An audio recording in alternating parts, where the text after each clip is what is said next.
Ildefonso sidestep. Bounce pass. Gets it back. Nice skip. Mike for three. Yes, sir! Trying to shake off David Ildefonso. Nice cut by Barkuma. Uduba, he will try a free. Oh, wow. Manday, stop and pop free. There you Patay! Hit. Barkuma was rejected. You know, for him to be able to continue with that, they also got to secure the defensive. Brickman tries another free. 4 games played, a couple of them he started. He's not just picking his spots. Palace too strong. Ildefonso got the offensive rebound. Hirap na talaga. It's really just getting to know you pa lang. Gonzales. Oh, that is. Bagsak si Marquis at si Barkuma. Marquis trying to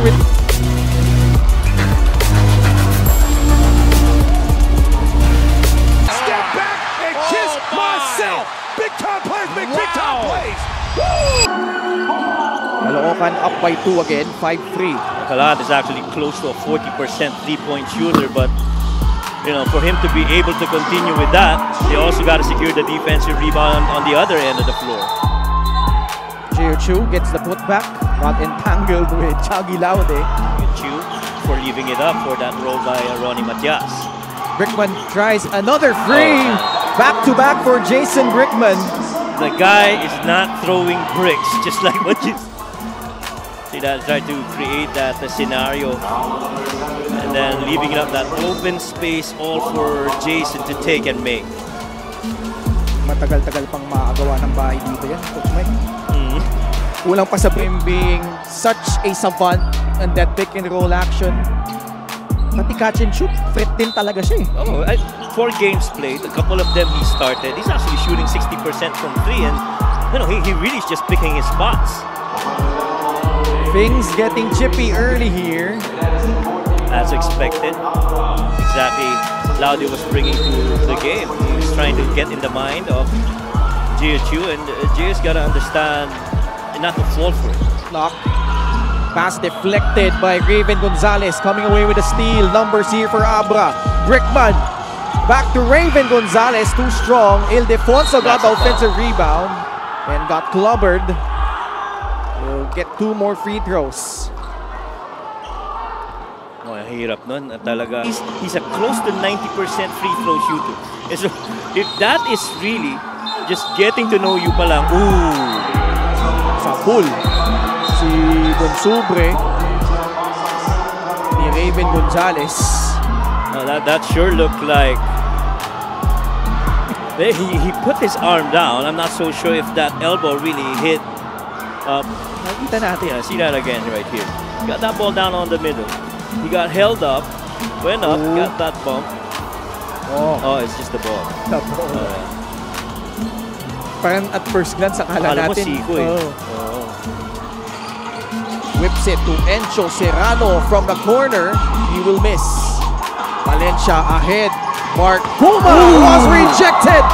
But there was a foul, a push. Oh, I don't know about that. He was fired up. He thought he got it clean. I thought so too. I thought, see that again.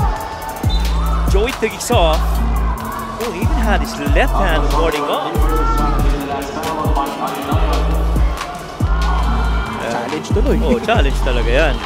Statement shirt. Ano ba sa Ilocano yung hari ng Norte?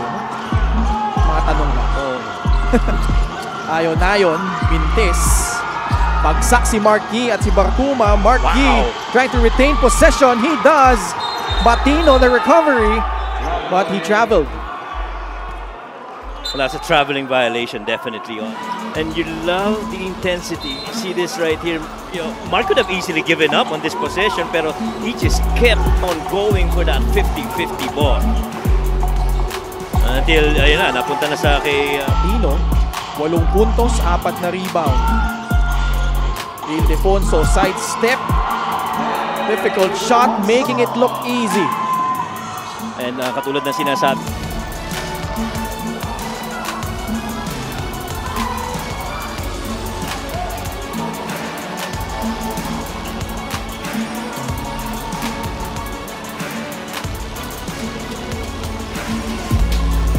Grabs the rebound.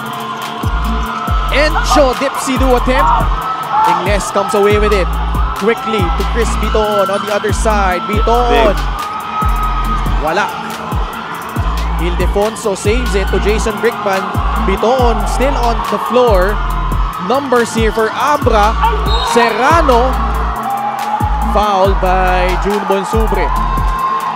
Well, Serrano was holding that corner three. He was waiting for that ball to get. Batino was involved here. Oh yeah. He hit Biton. That's why he was on the deck earlier. Right. An opening that hindi niya ma-deny sa sarili niya, kailangan kuhanin ko yun. And June Bonsubre was pretty much on that weak side trying to defend against the Batino, and wisely. Courtesy of JJ Manlangit and Jeff Manday. Yes. And akala nga natin magiging siyam lang yung output niya, no? And again, Jeff Manlangit is again going at it. I mean, for Abra, 17 offensive rebounds. But they turn the ball over. Biton, bounce pass. Gets it back from JJ Manlangit, and they trim the gap. Contend against, Brickman. He has to contend with Marvin Taiwan. Nice skip. Mike for three. Yes, sir. Justin Brickman. Skip pass to John Oduba. Mike Ayonayon. Dinalik kay Jason Brickman. 3 seconds on the shot clock. Jason Brickman. Too easy. He's just that good. Kabanag. Nakalusot. 64. Serrano on an island against Manday.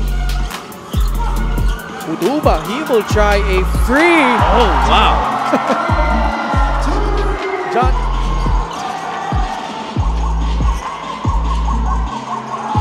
Kabanag at the right corner. Trying to shake off David Defonso. Nice cut by Barcuma. Well, alam na ni Encho Serrano, he got beat. Another offensive rebound, but Gonzalez misses at the rim. Manday, stop and pop free. There you go. There you go. That's what we've been waiting for. And he now... Number 19 for Abra. Oh, wow. Brickman behind the back. Flips it up. Puts it in. Plus a foul. Oh, my goodness. He's really more of a catch-and-shoot guy or escape dribble shooter. That's the thing, as Ronnie Matiaslo scores. Abra solid North Weavers. Second block by Batino. And really just the Weavers playing with a lot of pride on the defensive end. They don't want anything easy for Caloocan. Wilkin Lee. And unfortunately, this year, same result, but take nothing away from what they have done, especially the last couple of years. Yes. They were able to upset Manila last season. Sila Greg Slaughter yon and the rest of the guys there. Yes. Fell short against San Juan. This year, they were able to dethrone Pampanga, but this night belongs to the Abra Solid North Weavers. 30 consecutive victories and counting. I think that's unheard of in Philippine basketball history. You don't like that? You don't like NBA basketball?